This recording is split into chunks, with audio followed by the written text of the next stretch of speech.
Okey, hai Pak Yayan dan juga Joe dari filem The Furious. Terima kasih sebab datang ke Malaysia untuk sesi interview ni. Kami daripada channel Hadi Abdul Hamid, saya Hadi Abdul Hamid daripada channel Buzzpop TV, dan kami ada beberapa soalan lah untuk kalian berdua. Okey. Jadi soalan yang pertama, what's your preparation? Apa preparation kalian berdua untuk role di dalam filem The Furious ini? Kita mulakan dengan Joe dulu. Saya Joe Taslim bermain sebagai Navin di The Furious, seorang jurnalis investigator yang menyelidiki tentang perdagangan anak dan dia kehilangan istrinya. Jadi dia menyelidiki lebih dalam lagi, mencari tahu keberadaan istrinya. Dan persiapan saya untuk peran ini adalah sebelum masuk ke dalam produksi, saya menonton banyak sekali YouTube channel tentang jurnalis investigator yang menyelidiki hal serupa di Asia Tenggara tentang hal yang kebetulan sama, dan ternyata emang isu ini cukup semarak ya, dan masih terjadi sampai sekarang. Jadi itu membuat saya mendalami lebih jauh apa sih pekerjaan mereka dan apa sih pengorbanannya, apa sih resikonya. Dan itu setelah saya pahami, dan itu membuat saya lebih yakin dan lebih mantap mendalami peran Navin. Okey. Pak Yayan pula? Assalamualaikum, saya Yayan. Sebagai Tax di The Furious ini, karakter Tax ini adalah seorang yang baik dan penurut terhadap bosnya.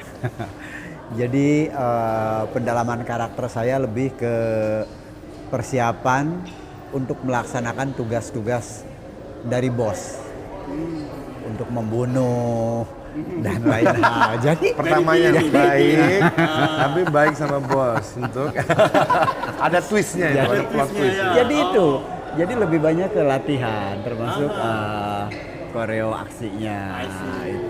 Dan ini satu kebanggaan tersendiri buat saya. Terima kasih untuk Kenji yang telah mempertemukan kembali saya dengan Setelah 16 Joe tahun. Taslim setelah 16 tahun. 16 tahun ya? Di The Raid 1. Jadi yang sempat tahu atau dengar Jack Kamedog mungkin ini setelah 16 tahun kita jumpa lagi dengan tempo yang sangat beda ya di sini. Yang ini Tapi lebih gila lagi. gitu. Lebih Tapi cantik. hebatnya kita tidak terlihat berusia ya, kita terlihat aging ya. Sama saja. 16 tahun, sama kan 16 tahun yang lalu sama sekarang Kalau di gitu. sebelah ini ibarat macam baru semalam saja. Ya, kita perkenalkan, saya vampir. Saya masih hadis sebelum itu. Okey, jadi soalan kedua saya. Apa kelainannya berlakon di dalam produksi Hong Kong berbanding dengan Hollywood dan Indonesia, dan contoh macam Pak Yayan juga pernah berlakon di Malaysia. Mungkin kita mula dengan Pak Yayan dulu, sebab Pak Yayan pernah berlakon di 4 produksi daripada 4 negara ini. Saya rasa kalau kita bisa bicara tentang perbezaan dalam sebuah produksi, kita tidak usah cakap bagaimana produksi di Malaysia dengan Indonesia, dengan Hong Kong dengan Hollywood. Kalau kita bicara tentang produksi Malaysia dengan Malaysia atau Indonesia dengan Indonesia, beda produksi itu pasti akan beda. Ya, tapi buat saya sendiri sebagai seorang pelakon, saya pastikan bahwa siapapun atau dimanapun saya bekerja, yang jadi patokan atau yang harus saya ikuti itu adalah bahwa setiap director punya visi dan misi tersendiri. Jadi dia punya konsep cerita seperti apa, itu yang mungkin harus saya ikuti. Itu. Jadi mungkin perbedaan itu bukan sesuatu yang karena sebuah proses, tapi karena sebuah visi. Ya, untuk seperti ini ya harus begini. Jadi kita tidak bisa saya biasa seperti ini. Untuk seperti ini ya harus begini, tapi untuk membuat ini ya harus seperti ini. Jadi kita menyesuaikan. Jadi bukan sebuah perbedaan, tapi ini sebuah keharusan untuk sebuah misi ataupun visi director. Betul. Okey, jadi macam Joe sendiri bagaimana? Dan mungkin akan ada future untuk berlakon dalam Malaysia pula? Sebab belum lagi kan dalam Malaysia. Udah beberapa ada diskusi ya. Udah beberapa kali diskusi. Belum jodoh ya? Belum jodoh karena saya juga mencari karakter yang sangat cocok. Karena saya iya, tapi udah berdiskusi sama beberapa produser director di sini lagi mencari suatu materi yang menarik. Saya juga bermimpi untuk suatu saat Indonesia Malaysia itu kolaborasi bikin film aksi. Itu mimpi saya sih. Mimpi saya gimana dua saudara ini yang sama-sama satu rumpun ini kalau bergabung membuat satu film aksi bersama.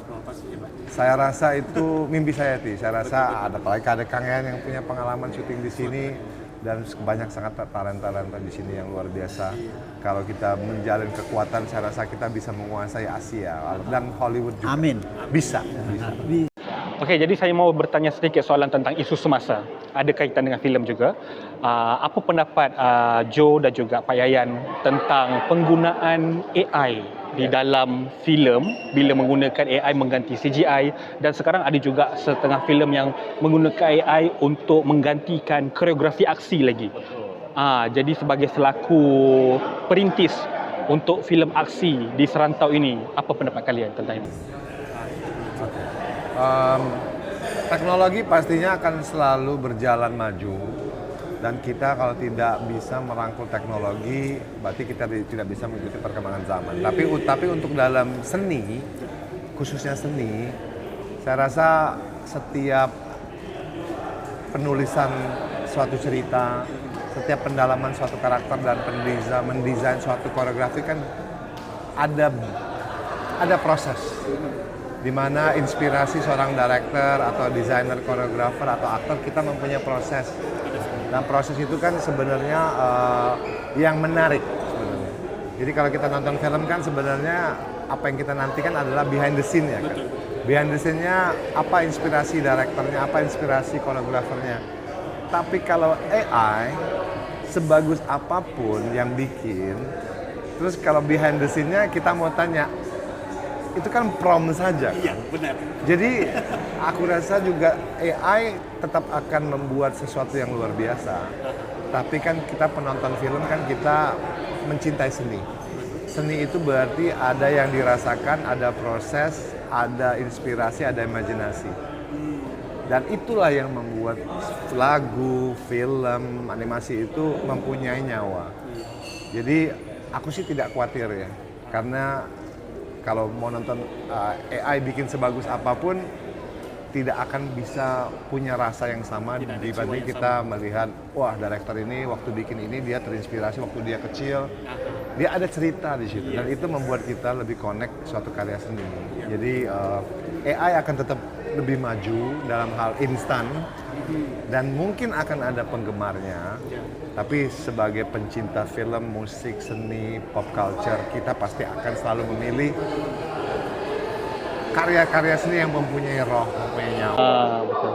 Jadi macam Pak Yayan ada tak, macam sebab Pak Yayan sendiri selaku director, pernah menjadi director, koreografer aksi.